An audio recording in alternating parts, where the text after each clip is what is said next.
Desde os tempos antigos, a astronomia vem sendo fascínio para todos nós. Não é à toa que a grande estrela polar também seja algo de admiração. Já falamos inúmeras vezes aqui no canal da grande estrela polar, a Polaris, uma estrela localizada na constelação de Ursa Menor e situa-se aproximadamente no Polo Norte Celeste, daí recebendo o seu nome. Por este motivo, ela permanece praticamente fixa no céu noturno, enquanto todas as outras estrelas parecem estar girando ao seu redor. A estrela polar tem sido usada durante muitos anos como referência para orientação, tendo sido crucial, como por exemplo nas navegações. Olá, bom dia, boa tarde, boa noite e boa madrugada. Tudo bem, pessoal? Eu espero que seja tudo bem com cada um de vocês. No vídeo de hoje vamos falar de um filme épico e que tem paixão em comum às estrelas. Estou falando do filme Forbidden Dream. Te convido a assistir o vídeo e também se inscrever no canal. Olá, boa noite, pessoal. Tudo bem com vocês? O meu nome é Marcelo e você está no Cinease. Roda a vinheta.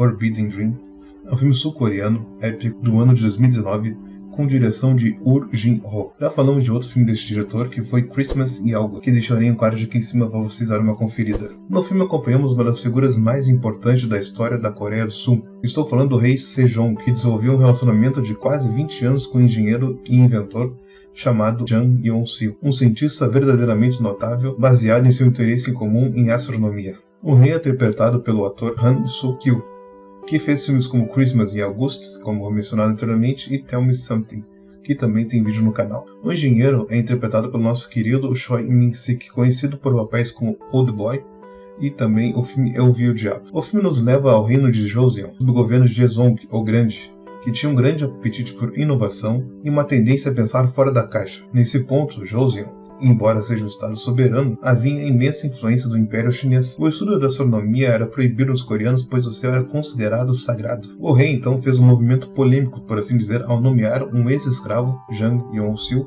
como seu oficial de ciências por causa de seu pensamento criativo. Logo, ele passa a inventar vários dispositivos que contribuíram para os avanços tecnológicos, e o rei gradualmente torna-se amigo do ex-escravo e do único homem que consegue compartilhar consigo mesmo sua visão e tornar melhor a vida comum das pessoas. Mas o estudo de Jang dos céus e sua subsequente invenção do globo celeste, que só poderia incorrer na ira do imperador chinês, leva o rei a um ponto em que ele não poderá mais proteger seu amigo ou seus dispositivos engenhosos. No centro dessa narrativa está a incrível e pura amizade que floresce entre os dois. O primeiro encontro como rei e um mero escravo no departamento de cronometragem, os dois formam um apego por um interesse em comum no tempo e nas estrelas, numa época em que o estudo de astronomia era proibido, porque o céu era considerado sagrado para o povo coreano. Os dois homens sonhavam em criar um mapa celeste. Sejong sonhou com esse dispositivo e outros. Então, o seu amigo Jang Yeon-sil os tornou realidade. As melhores partes da história são, evidentemente, nestes flashbacks, quando os dois falam sobre seu amor em comum das estrelas,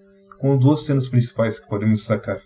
Uma sobre o céu aberto enquanto os dois conversam e observam as estrelas, e outra em uma noite escura e chuvosa, dentro da câmara do rei, como Jang tenta recriar o céu noturno para o rei, sendo momentos de destaque de tempos anteriores e mais felizes. Por ser uma obra de ficção, e não um documentário histórico, e sim um drama histórico, pode haver algumas liberdades históricas, por assim dizer. Houve algumas controvérsias, logo numa cena do trailer em que o rei queima o globo celeste, mas a verdade faz sentido no filme real e é um dos momentos mais emocionantes para o drama do filme. Ele também se confunde com o conflito de Joseon com a China, a briga entre o rei Jezong e seus súditos e a criação do sistema de escrita coreano, o Hangul. O filme tem alguns bandidos inflexíveis como vilões secundários, mas a maior ameaça, as ambições do rei Jezong e Jang, vêm dos limites da época, do fato de que Joseon estava sob a influência de seu vizinho mais poderoso. Essa ameaça é incorporada no Yeon-hayon, o detentor da mais alta posição governamental de Joseon, cujas visões práticas e conservadoras se chocam com as do rei. No entanto, ele tem razões válidas e preocupações nascidas de sua lealdade ao país.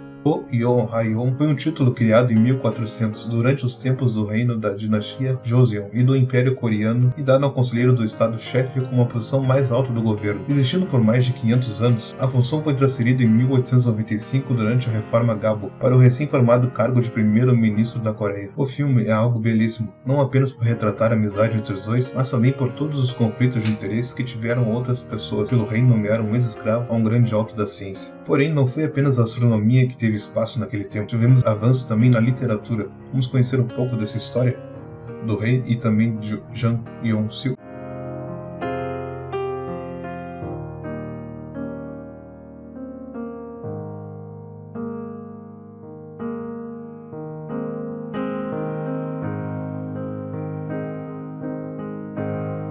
Sejong o Grande foi o quarto rei da dinastia Joseon. Ele é conhecido pela criação do Hangul, ou o alfabeto coreano. O globo celeste foi feito pela primeira vez pelo cientista Jang Yeon-sil durante o seu reinado. É acreditado a ele muitos avanços tecnológicos daquela época. E como queria ajudar os agricultores, ele decidiu criar o seu próprio manual de fazendeiro. Um livro chamado Jonza continha informações sobre as diferentes técnicas de cultivo que os cientistas reuniram em diferentes regiões da Coreia. O rei também queria reformular o calendário coreano, que na época era baseado na latitude da capital chinesa. Então, pela primeira vez na história coreana, ele ordenou a seus astrônomos para criar um calendário baseado na localização da capital coreana, Seul, com uma posição primária de latitude. Este novo sistema permitiu aos astrônomos coreanos prever com precisão o tempo de energia solar e dos eclipses lunares. Antes da criação do alfabeto coreano, o Hangul, apenas os membros da alta classe mais elevada eram alfabetizados, utilizando-se o Hanja, que era tipicamente usado para escrever coreano usando caracteres chineses adaptados, enquanto Hanmun às vezes era usado para escrever documentos judiciais em chinês clássico. O rei, então, presidiu a introdução de 28 letras do alfabeto coreano, com o objetivo explícito de que os coreanos de todas as classes poderiam ler e escrever, e também tentou estabelecer uma identidade cultural do seu povo através do script original. O primeiro publicado em 1446,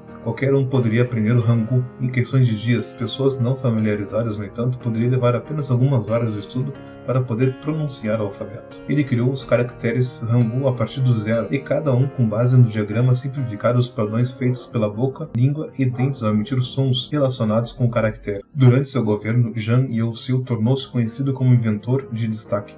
Jang foi naturalmente um pensador criativo e inteligente como uma pessoa jovem. No entanto, ele estava no fundo de sua classe social. O rei, ao dar Jang uma posição de governo e financiamento para suas invenções, os funcionários protestaram, acreditando que uma pessoa das classes mais baixas não poderiam subir ao poder entre os nobres. Jang criou projetos significativos para a Coreia. No entanto, a mais impressionante invenção veio em 1442, o primeiro pluviômetro. O pluviômetro, por sua vez, é um aparelho de meteorologia usada para recolher e medir em milímetros lineares a quantidade de líquidos ou sólidos precipitados durante um determinado período de tempo. É muito usado em estações meteorológicas. A economia coreana durante a dinastia Joseon era baseada em agricultura e vulnerada a secas prolongadas ou consecutivas. Portanto, havia uma necessidade de melhores maneiras de gerenciar a água. E embora os medidores de chuva tivessem sido criados na Grécia Antiga e na Índia, Jung inventou na Coreia. Bom, pessoal, para finalizar, eu gostaria de dizer que é muito interessante e importante conhecermos a história, principalmente a história da ciência, onde tudo começou, por assim dizer. Bom, pessoal, o vídeo de hoje vai ficando por aqui. Eu espero que vocês tenham gostado, e se gostou, não se esqueça de deixar o seu gostei,